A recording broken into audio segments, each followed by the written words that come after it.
Вітаю! Сёння ў нас на разглядзе параграф 30. Тэма – складаныя сказы з рознымі відамі связі частак.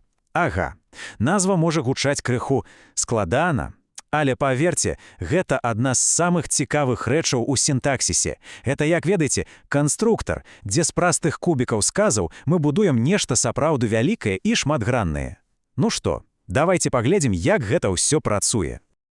Так, што нас чакае? Спачатку, канешне, трохі тэорыі. Трэба ж зразумець, што это за сказы такія, як яны ўвогуле будуюцца, якія бываюць. А потым самае цікавае. Перайдзем да практыкі. Будзем разбіраць рэальныя прыклады з падручніка, каб всё стала на свае месцы. Добра, паехалі. Пачнём з самага пачатку, з асноў. Што ж гэта за звер такі, складаны сказ з рознымі відамі сувязі? Што ў ім такога асаблівага? Давайце разбірацца. Вось што нам кажа падручнік. Калі раскласці ўсё па палічках, то галоўнае запомніць две рэчы. Першае, у такім сказе заўсёды будзе 3, ці больш частак. 2 ужо мала. І другое, самае важнае, гэтыя часткі злучаюцца па-рознаму. Уявіце сабе, у адным і тым жа сказе мы можам убачыць і злучальную сувязь, і падпарадкоўвальную, і нават беззлучнікавую, усё разам. Менавіта гэта і стварае такую складаную, шматузроўневую структуру. З тэоріі быццам бы зразумела, але, як кажуць, лепш адзін раз убачыць. Давайте паглядзім на жывы прыклад з твора Міхася Стральцова. Вось гэта проста выдатны ўзор таго, як уся гэтая складаная граматыка можа ператварыцца ў сапраўдную паэзію. Так, а цяпер давайте зазірнем, так бы мовіць, пад капот гэтага сказа. Разбяром яго на часткі. Глядзіце, па сутнасці тут два вялікія сэнсавыя блокі. Першы была осень, проста і зразумела. А вось другі блок сам па сабе ўжо складны. Была цярплівасць, што біўся. І вось гэтыя два гіганцкія блокі злучаюцца злучнікам «і». Гэта ў нас злучальная сувязь. Але унутры другога блока схавалася яшчэ адна сувязь, падпарадкоўвальная праз слова «што». Вось яна, та самая камбінацыя, злучэння паміж блокамі і падпарадкоўвання унутры аднаго з іх. Добра, мы ўбачылі, як гэта працуе ў адным канкрэтным сказе. А цяпер давайце крыху ўсё абагульнім. Якія ж інструменты ёсць умовы, каб ствараць такія канструкцыі? Па вялікім рахунку такіх інструментаў усяго 3. Першы – гэта інтанацыя. То бок, мы не выкарыстоўваем словы злучнікі, а проста ставім коску, двукроп'е, працяжнік, і сэнс ужо ёсць. Другі інструмент – гэта злучальныя злучнікі. Усе мы іх ведаем. І, а, але. Яны ставяць часткі сказа на адзін узровень, робяць іх раўнапраўнымі. І нарэшце трэці – падпарадкавальныя злучнікі і злучальныя словы. Гэта ўсякія што, калі, які.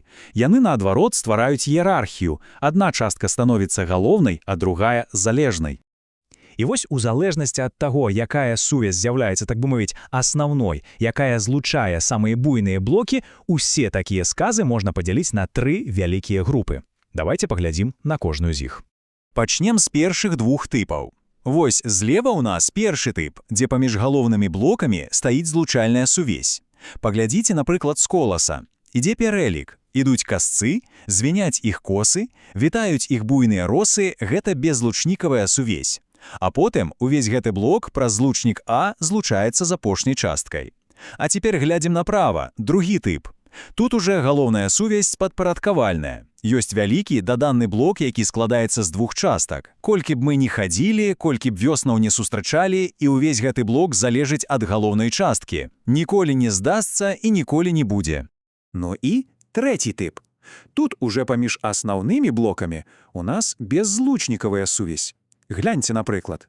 Ёсць першы вялікі блок «лісічык набраў» і другі «падбярозавікаў».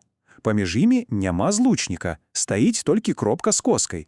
Это і ёсць галоўная сувязь. Але пры гэтым унутры кожнага з гэтых блокаў ёсць свая падпарадкованая частка. У першым са словам «што», а ў другім са словам «дзе».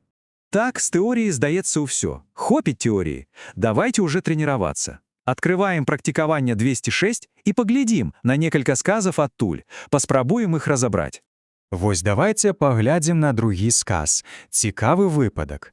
Першая частка «хмара» найшла неспадзявана. Яна як бы кажа, а цяпер я растлумачу, што здарылася. І вось таму мы ставім двукроп'е. Гэта беззлучніковая сувязь, а далей ідзе само тлумачанне, якое складаецца з двух частак, злучаных злучнікам «і». Атрымляецца такая камбінацыя. Спачатку беззлучніковая сувязь, а потым злучальная. А вось шосты сказ. Тут основные блоки супрацьпастаўляюцца адзін аднаму праз злучнік «але». Вішні ды слівы ўжо адцвіталі, але яблыні абсыпаліся. Гэта ў нас галоўная, злучальная сувязь. Але другі блок не такі просты. Ён ускладнены даданай часткай ад якой. Гэта значыць, падпарадкоўваная сувязь працуе ўжо ўнутры другога блока. Зноў бачым гэты прынцып канструктара. Так, а цяпер заданне крыху ускладняецца. Сапраўдны квест. У практыкаванні 207 нам трэба не толькі расставіць знакі прыпынку, але яшчэ і знайсці для кожнага сказа адпаведную схему. Вось паглядзіце. Злева у нас сказы, у якіх нехта, так бы мовіць, пагубляў усе знакі прыпынку. А справа – схемы. Задача – расставіць знакі і злучыць сказ са схемай. Можна падумаць хвілінку, паспрабаваць зрабіць гэта самастойна, а потым мы разам усё праверым. Ну што, праверым? Вось што павінна было атрымацца. Першы сказ – гэта схема Б.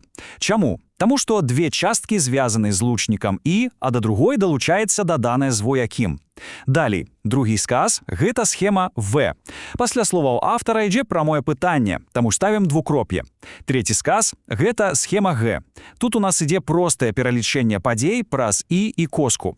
Ну і чацвёрты, самы насычаны сказ, адпавядае схеме А. Тут ёсць усё – і беззлучніковая сувязь двукроп'ем, і злучальная з «але», і падпарадкавальная з «ад якой». Сапраўдны чэмпіён. Добра, і на заканчэнне давайце замацуем матэрыял. Практыкаванні 208 і 209. Гэта такая комплексная праверка. Тут трэба будзе не толькі расставіць знакі прыпынку, але і згадаць арфаграфію. Па сутнасці праверым усё, што ведаем. Пачнём з 208. Вось першыя два сказы. Як бачым, тут прапушчаны і літары, і знакі прыпынку. Наша задача – вярнуць усё на месца і, канешне ж, зразумець структуру сказа. А вось і правільныя адказы. Давайце разбірацца. Першы сказ. Спачатку две часткі, звязаны беззлучнікава, проста коскай. Потым ідзе злучнік А, а пасля яго двукроп'е, бо далей ідзе тлумачэнне. Бачыце, колькі ўсяго. А другі сказ – гэта увогуле шэдэвр. Сапраўдная сінтаксічная галаваломка.